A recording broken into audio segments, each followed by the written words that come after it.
Are you an appeaser for Putin? I think that I really don't care what David Cameron has to say. I think that's rude name calling, and I don't appreciate that type of language. And David Cameron needs to worry about his own country, and frankly, he can kiss my ass. Okay, shots fired.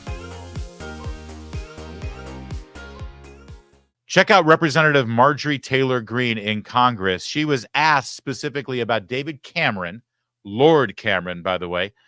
He used to be the Prime Minister of England. Now he's their Foreign Secretary, and she's got some choice words for him. I think that I really don't care what David Cameron has to say. I think that's rude name calling, and I don't appreciate that type of language. And David Cameron needs to worry about his own country, and frankly, he can kiss my ass. Okay, shots fired. That's pretty spicy stuff. What was that all about? Well, let's break down the entire story for you. There's actually a longer clip of this encounter. That clip, by the way, came from Marjorie Taylor Greene's own staff people who recorded it. But from Sky News, we have the full encounter with the reporter, and he's asking Marjorie Taylor Greene about an op-ed that David Cameron just wrote at The Hill. He wrote it at The Hill clearly to get the attention of American lawmakers, right? And he's urging the House of Representatives to pass funding for Ukraine. So now let's watch this entire exchange, and then we'll sort of break down the details of it for you. Secretary David Cameron says that you should vote through funding for Ukraine. What do you say to that? I think he tried to compare us to Hitler also. And if that's the kind of language he wants to use, I really have nothing to say to him. Well, he likened you to an appeaser to Hitler in not voting through funding for Ukraine.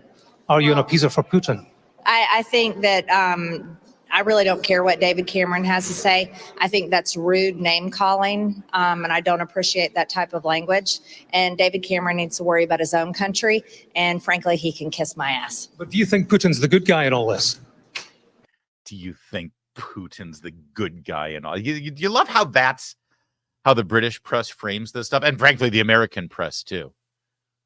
You know, maybe we shouldn't keep giving tens of billions of dollars to Ukraine, since there's a lot of questions about how corrupt that government might be and how the money's being used. And oh, by the way, this is a standoff. That money's not really going anywhere to winning the war and ending this. So maybe we should talk about maybe a ceasefire and maybe some peace talks and some negotiations. Oh, so you think Putin's the good guy?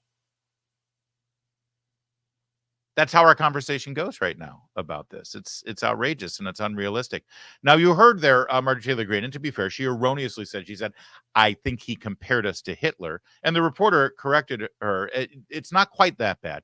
David Cameron did not compare members in the House of Representatives who are questioning whether we should continue to fund at this level the Ukrainian war effort, did not compare them to Hitler, compared them to being appeasers of Hitler. Hitler appeasers. That's right. Here's the money quote from The Hill. This is David Cameron writing in The Hill. I do not want us to show the weakness displayed against Hitler in the 1930s. He came back for more, costing us far more lives to stop his aggression. I do not want us to show the weakness displayed against Putin in 2008 when he invaded Georgia, or the uncertainty of the response in 2014 when he took Crimea and much of the Donbass before coming back to cost us far more with his aggression in 2022. Okay, let me pause there for a moment. Let's keep it up on the screen here.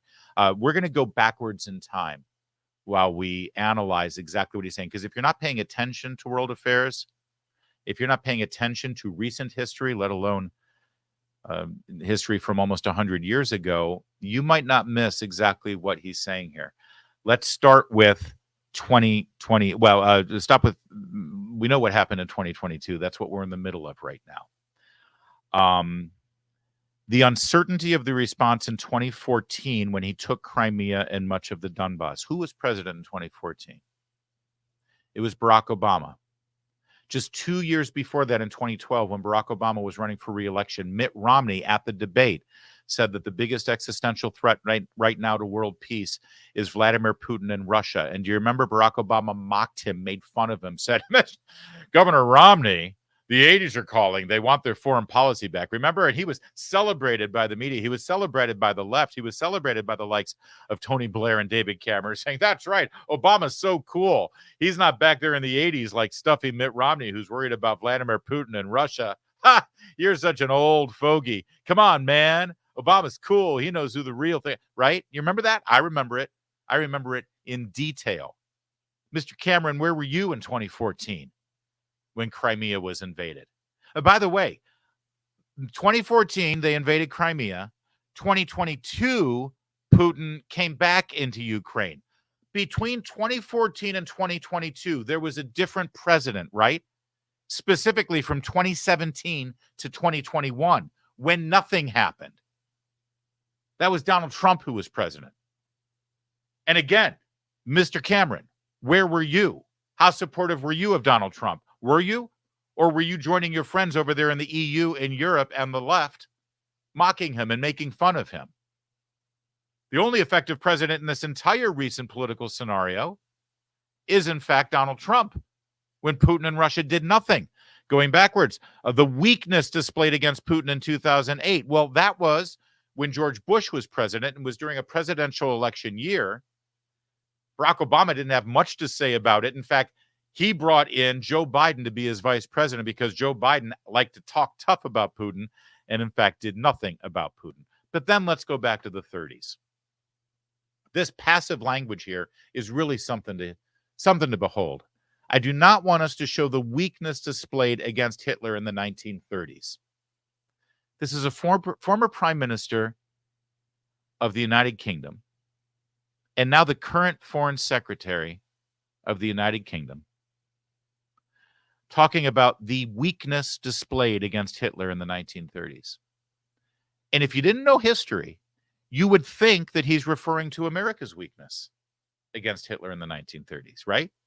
This entire column is to implore the House of Representatives, American politicians, to join his country in funding the Ukraine war effort. And to make the case, he says, I do not want us to show the weakness displayed against Hitler in the 1930s. Who showed weakness against Hitler in the 1930s? It was Neville Chamberlain. Neville Chamberlain, the Prime Minister of England. It was his weakness. Why doesn't he just say that? I don't want you to make the mistake that England made in the 1930s. Why didn't he say that? He didn't say that. He made it sound like it was America's weakness. No, actually, it was America's strength finally joining the war that ended Hitler's aggression. But that is a despicable, despicable charge. He is either ignoring the fact that it was Neville Chamberlain, the English prime minister, who allowed Hitler to roll through Europe, or he's trying to actually deflect that blame onto the United States of America, or at best, instead of all of that, he's just comparing us to his own country and their weakness during the 1930s. Either way, it's outrageous.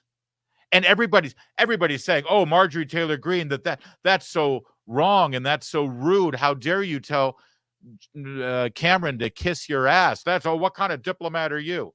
First of all, it's not her job to be a diplomat. It's her job to represent her district and to represent America's interests. But in fact, it's literally David Cameron's job to be a diplomat. And is there anything diplomatic about that? About raising Hitler and suggesting that America showed weakness against Hitler in the 30s? No. Now, it's funny because everyone's like, she shouldn't say that. That's outrageous. Why is she picking a fight with our ally, telling Cameron to kiss her ass? That's awful. Well, it may be a little untoward. It might be a little crass. But guess what? It's effective. Because earlier today, just 12 hours after MTG suggested that Lord Cameron kiss her you-know-whatsits, Cameron was asked to respond, and suddenly he's found diplomacy. Watch. I say this as someone who is not wanting in any way to lecture American friends or tell American friends what to do. I say it as someone who has a deep and abiding love of the United States, of their democracy, of their belief in freedom, but as someone who really believes in the importance of our alliance. To me, it's very personal. I remember the stories my grandfather told of fighting after D-Day under the support of American warships. I think of what I did with the American president to clear ISIL out of Iraq and Syria. When Britain and Europe and America, when we stand together, when we fight together, when we stand up for freedom, when we stand against aggression, when we stand with our partners, we can't be defeated. Yeah, I'm gonna let you finish, Dave. I am, but when you said you stood with and joined the American president to effectively clear ISIS from Syria and Iraq, which president was that exactly? Could you name him, please? Could you let the world know which president you're talking about? The American president? That would be President Trump, right? But boy, he's sure singing another tune. I don't want to offend anyone in America. I'm not trying to lecture you. Well, you sure were lecturing us in your column in The Hill. Let's let him finish, and then we'll wrap this up. That's what's necessary this time. And it's not just a European issue. There will be other people watching what the Americans do. They will be watching in China. They'll be watching in Iran. And every country around the world will be watching to say, are we, these Western countries, are we reliable allies? When we say we're going to back you, when we say you're right to resist aggression, when we say you're right to defend your country, when we say you're right to defend your borders, are we with you, not just today and tomorrow and for months, but are we with you until your aggressor has lost? Yeah, okay, good, great words. Try using that same philosophy with Israel. Would you please? Because honestly, you guys are a little squishy on that. And so are your pals here in America on the political left.